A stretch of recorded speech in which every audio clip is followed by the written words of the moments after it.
આ રીતે તમે પાણીપુરીનું પાણી અને મસાલો બનાવશો તો ટેસ્ટમાં એકદમ બેસ્ટ જ બનશે અને આ ટ્રેડિશનલ પાણી બનાવવાની રીત છે. તો અત્યારે આ પાણીપુરી જોઈને કોને કોને મોઢામાં પાણી આવી ગયું છે તે લોકો મને કમેન્ટ્સમાં જરૂરથી જણાવજો અને કોને કોને ખૂબ જ ભાવે છે તે પણ. હેલો ફ્રેન્ડ્સ, વેલકમ ટુ વર્ષ કિચન. કેમ છો બધા? હું છું વર્ષા. સુપર હેલ્ધી, ટેસ્ટી અને ઇઝી રેસિપીઝ જોવા માટે વર્ષ કિચન યુટ્યુબ ચેનલને સબસ્ક્રાઇબ કરજો અને તમને જો મારી રેસિપી ગમતી હોય તો વિડીયોને તમારા ફ્રેન્ડ્સ અને ફેમિલી સર્કલમાં જરૂરથી શેર કરજો. Thanks and stay healthy.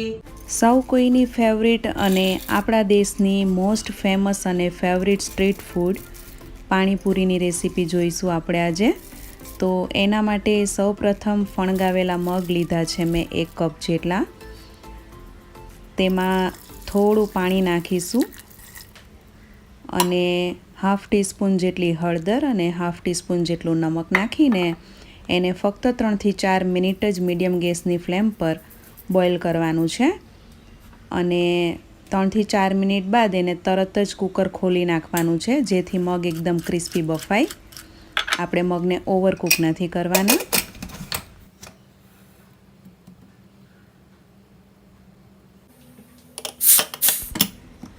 મગ એકદમ સરસ ક્રિસ્પી બફાઈ ગયા છે અને ક્રિસ્પી રહે તેના માટે આપણે એને તરત જ ગાળી લેશું જેથી તે વધારે બફાઈ ન જાય. અને ચપટી હળદર નાખવાને કારણે તેનો કલર એકદમ સરસ ખીલીને આવ્યો છે. અને આ પાણીમાં ઘણા પોષક તત્વો રહેલા છે જેનો તમે દાળ શાકમાં રગડો બનાવવામાં ઉપયોગ કરી શકો. તો એકદમ સરસ ગળાઈને છૂટા મગ તૈયાર થઈ ગયા છે.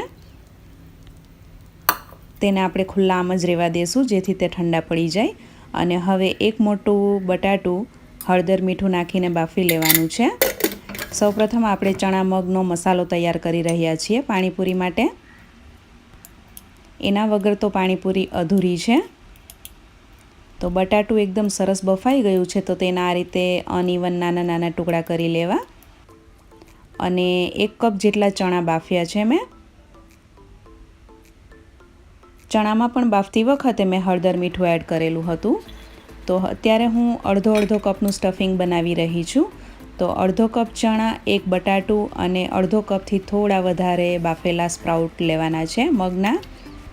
હોમમેડ એટલે કે ઘરે બનાવેલી પાણીપુરી અને તેનું સ્ટફિંગ અને તેનું પાણી એટલે કે સુપર હેલ્ધી ફૂડ. તમે આને સુપર હેલ્ધી ફૂડમાં લઈ શકો છો.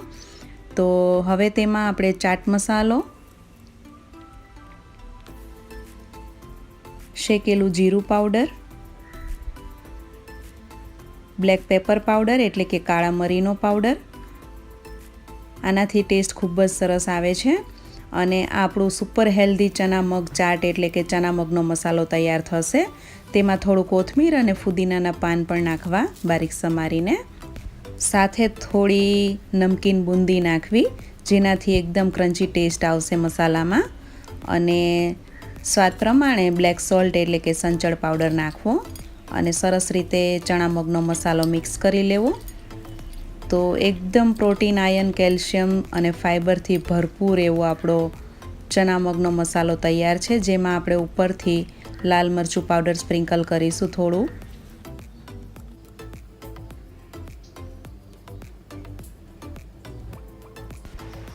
તો મૂંગ ચના મસાલા બાદ હવે આપણે પાણીપુરીનું એકદમ ચટપટું અને એકદમ ગ્રીન રહે એવું તીખું પાણી બનાવીશું.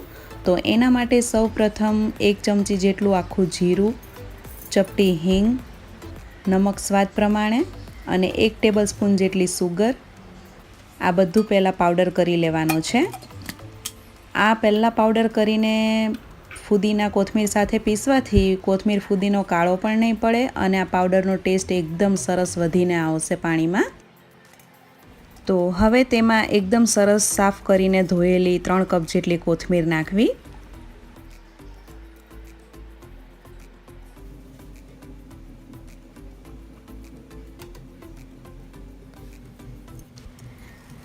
કોથમીર પીસાતી વખતે બિલકુલ કાળી ન પડે એટલા માટે તેમાં 1 લીંબુનો રસ નાખીશું અને સાથે આપણે સાકર નાખી છે. તો સાકર અને લીંબુને કારણે કોથમીર એઝ ઇટ ઇઝ ગ્રીન રહેશે. અને હવે સ્વાદને 100 ગણો વધારે એવા બે મેઇન સિક્રેટ ઇન્ગ્રીડિયન્ટ છે જેમાં 2 કળી લસણ અને એકદમ જ નાની ડુંગળી નાખવાની છે. આ ડુંગળીનો રસ અને લસણના રસને કારણે પાણીનો ટેસ્ટ એટલો બધો વધી જાય છે અને ખબર પણ નહીં પડે કે આમાં ડુંગળી લસણ નાખ્યા છે. ડોન્ટ વરી, એમાં ડુંગળી લસણની કોઈ વાસ નહીં આવે બિલકુલ, કેમ કે આમાં આપણે ફુદીનો ભરપૂર નાખેલો છે. સાથે જ તેમાં 10થી 12 બરફના ટુકડા નાખવાના છે, જેથી પીસાતી વખતે કોથમીર એઝ ઇટ ઇઝ ગ્રીન રહેશે. અને એકદમ જ આઈસ કોલ્ડ, એકદમ ઠંડુ પાણી નાખવાનું છે.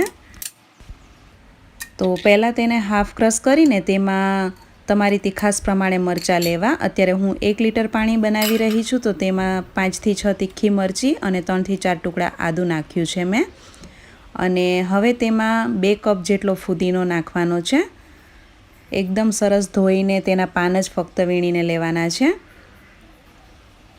તો જેટલી કોથમીર હોય તેનાથી થોડો ફુદીનો ઓછો લેવો, જેથી પાણી ગ્રીન પણ રહેશે અને એનો ટેસ્ટ અને ટેક્સચર બંને સરસ આવશે. અને ફરીથી તેમાં બરફના ટુકડા અને એકદમ ઠંડુ પાણી નાખીને તેને પીસી લેવાનું છે. જોઈ શકો છો તમે તેનો ગ્રીન કલર કેટલો સરસ આવ્યો છે. હવે આપણે તેને ગાળી લેશું અને ગાળતી વખતે પણ તેમાં ફરીથી બરફના ટુકડા એડ કરી દેવાના છે, જેથી પાણીનો કલર 6થી 7 કલાક સુધી ગ્રીન જ રહેશે, બિલકુલ કાળો નહીં પડે. તો પહેલેથી જ તમે આ રીતે બરફના ટુકડા અને એકદમ ઠંડુ પાણી નાખીને બનાવશો તો પાણી આખો દિવસ ગ્રીન જ રહેશે ફ્રીઝમાં, એનો કલર બિલકુલ ચેન્જ નહીં થાય. એક વખત ગાળી લીધા બાદ જે કોથમીર ફુદીનાના રેસા છે તેમાં આપણે ફરીથી ઠંડુ પાણી નાખીને મિક્સરમાં ચર્ન કરીશું અને ફરીથી ગાળી લેશું, જેથી તેનું ફાઈબર જે રેસા છે એ વધારેમાં વધારે પ્રમાણમાં પાણીમાં આવી જાય અને પાણી વધુ ટેસ્ટી અને હેલ્ધી બને. અને જે લોકો ડુંગળી લસણ ન ખાતા હોય તેમાં તેઓએ 2 ટુકડા આદુના વધારે નાખવા અને ચપટી અજમો પાવડર નાખવો. એનાથી પણ ટેસ્ટ ખૂબ જ સરસ આવે છે પાણીનો. અને બિલીવ મી, આ પાણી તમે 2 થી 3 દિવસ સુધી ફ્રીઝમાં સ્ટોર કરી શકો છો. તેમાં બિલકુલ ડુંગળી લસણની વાસ નહીં આવે અને ટેસ્ટ એટલો બધો સરસ આવશે કે તમે એકવાર બનાવશો અને ટેસ્ટ કરશો ત્યારે જ તમને આઈડિયા આવશે. ફરીથી આપણે 1 ટ્રે બરફ નાખીને મિક્સ કરી લેશું. આ ગ્રીન પાણી બનાવવામાં મેં 1/2 લીટર પાણીનો બરફ અને 1/2 લીટર એકદમ ઠંડુ પાણી ઉપયોગ કર્યો છે. અને હવે પાણી વધારે ટેસ્ટી અને એકદમ ગ્રીન રહે તેના માટે 2 લીંબુનો રસ એડ કરવો. લીંબુનો રસ નાખવાથી પાણી લાંબો સમય સુધી ગ્રીન જ રહેશે અને ફ્રીઝમાં તમે આને 3 થી 4 દિવસ સુધી સ્ટોર કરી શકો છો. રોગપ્રતિકારક શક્તિ વધે એવું હેલ્ધી ઇમ્યુનિટી બૂસ્ટર પાણી તૈયાર થશે. હવે આપણે આ પાણીના મેઇન મસાલા છે એ નાખીએ. તો તેમાં 1 ટીસ્પૂન જેટલું બ્લેક સોલ્ટ એટલે કે સંચળ પાવડર નાખવું. સાથે સાથે બધા મસાલા મિક્સ કરતા જવા. 1/2 ટીસ્પૂન જેટલો આમચૂર પાવડર નાખવો.